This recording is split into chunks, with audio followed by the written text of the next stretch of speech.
ସତରେ ଭାଇ ଆଜିର ମୋ ଦିନଟା ଏଇ ବିଲ କାମ ଆଉ ଏଇ ହସ୍ପିଟାଲ ଯିବାର ଏମିତି କଟି ଯାଇଥିଲା ଯୋଉଟା ଆପଣ ମାନେ ବି ଦେଖିଲେ ମତେ କହିବେ।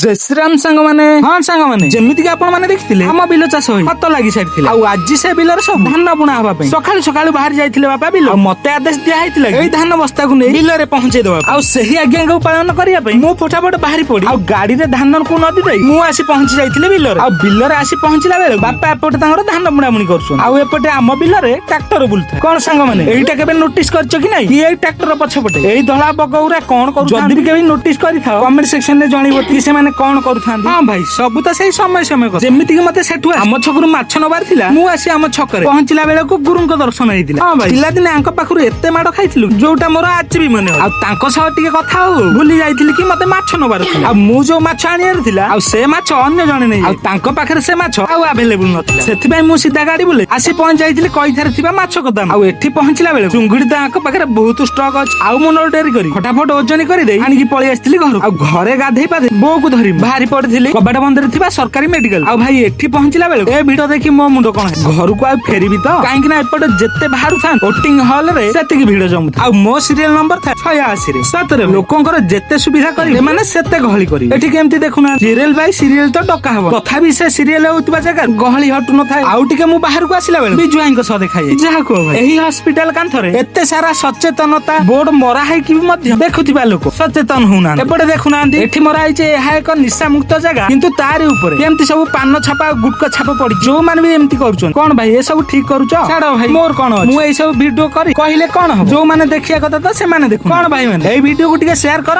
ଏହି ଭିଡିଓ ଦେଖି ଯେମିତି କିଛି ଲୋକ ସଚେତନ ହେଇପାରିବେ। ତ ଭାଇ ଦୃଢ ସଂଘର୍ଷ પર ଆମ ସିରିଏଲ ନମ୍ବର ଡକା ହେଇଥିଲା। ଆଉ ଭିତରକୁ ଯାଇ ଡାକ୍ତରଙ୍କୁ ଦେଖାଇ ବୋଉକୁ କିଛି ଖାଇବାକୁ ଦେଇଦେଇ, କାହିଁକି ନା ସେ ଇଞ୍ଜେକ୍ସନ ନବ। ତ ସେଠୁ ତାକୁ ଇଞ୍ଜେକ୍ସନ ଦେଇ ଆଉ ଲେଖା ହେଇଥିବା ମେଡିସିନ ମୁଁ ଚାଲି ଆସିଥିଲି ଘରକୁ। ତ ଭିଡିଓଟି ଯଦି ଭଲ ଲାଗିଥାଏ କମେଣ୍ଟରେ ନିହାତି ଜଣେଇବେ। ଆଉ ଏମିତିକା ଭିଡିଓ ଦେଖିବା ପାଇଁ ମୋ ଆଇଡି କି ଫଲୋ କରି ରଖନ୍ତୁ। ଆଜି ପାଇଁ ଏତିକି ରହୁଛି।